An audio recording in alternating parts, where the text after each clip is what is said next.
আলাইকুম one sentence grammar বাংলাতে আপনাকে স্বাগতম। আজকের এই পর্বে আমরা একটি বাংলা বাক্যের ব্যাকরণ নিয়ে আলোচনা করব। বাক্যটিতে দেয়া আছে নাকিব দরজা বন্ধ করে দিল।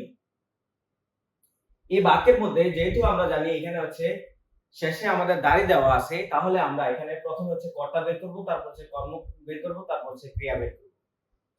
যেহেতু এখানে আমরা জানি নাকিব কর্তা, কিভাবে আমরা কর্তা বের করব? আমরা জানি কর্তাকে যদি আমরা প্রশ্ন করি কে,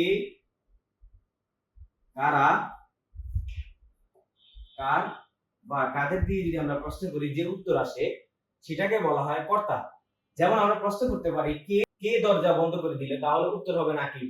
তাহলে আমাদের প্রশ্ন যে যেহেতু দরজাটা বন্ধ করেছে কে, নাকিব, তাহলে নাকিব হচ্ছে কি? কর্তা।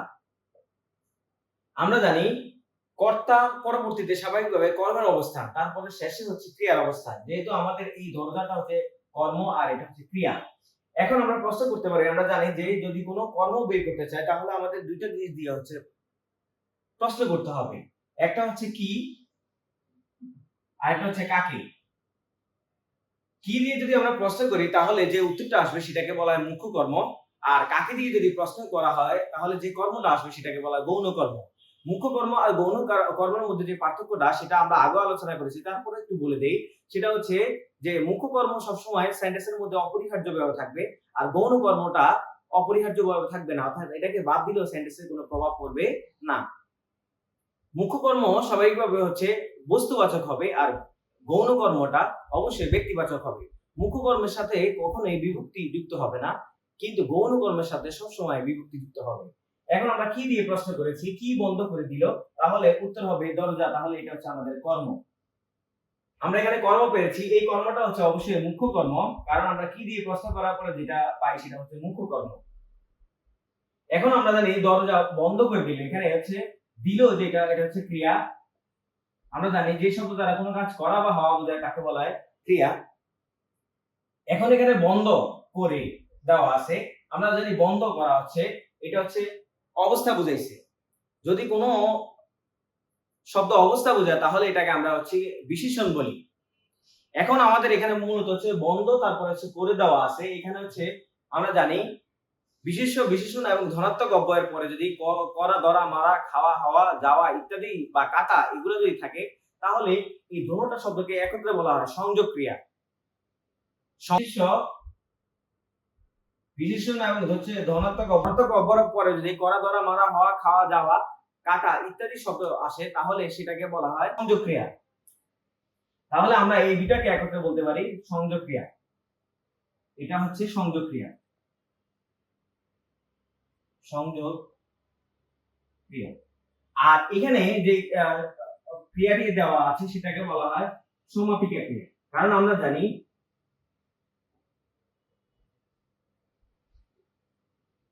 আমরা জানি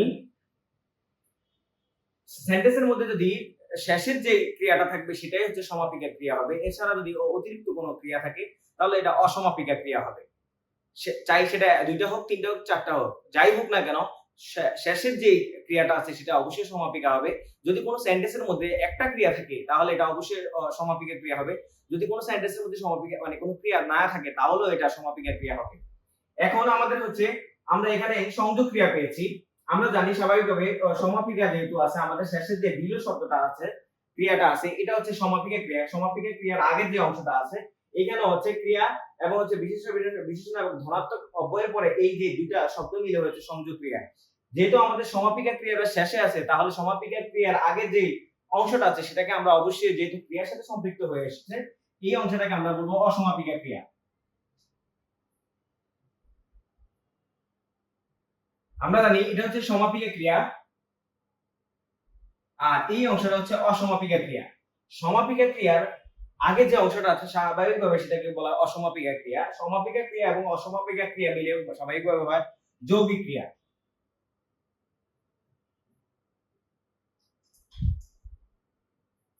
যৌগিক ক্রিয়া। এখন যৌগিক ক্রিয়াকে স্বাভাবিকভাবে ক্রিয়াবর্গ বলা হয়, কারণ এখানে মূলত আগে শেষেরটা সমাপিকা ক্রিয়া, এর আগেরটা অসমাপিকা ক্রিয়া।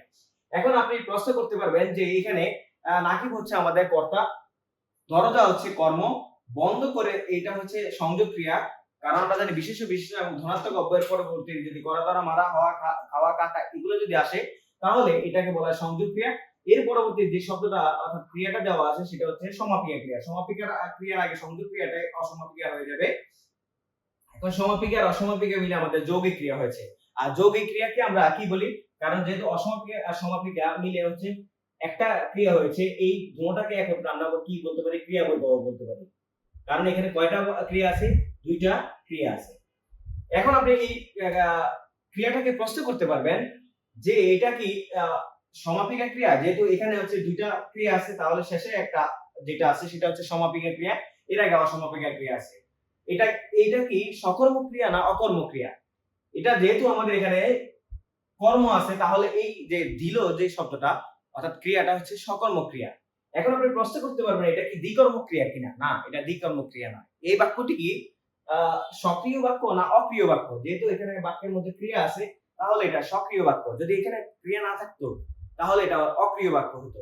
অক্রিয় বাক্যের ক্ষেত্রে যেহেতু বাক্যটার মধ্যে ক্রিয়াটা উজ্জ থাকে এই জন্য ওই উজ্জ ক্রিয়াটা হচ্ছে সমাপিকা হয়।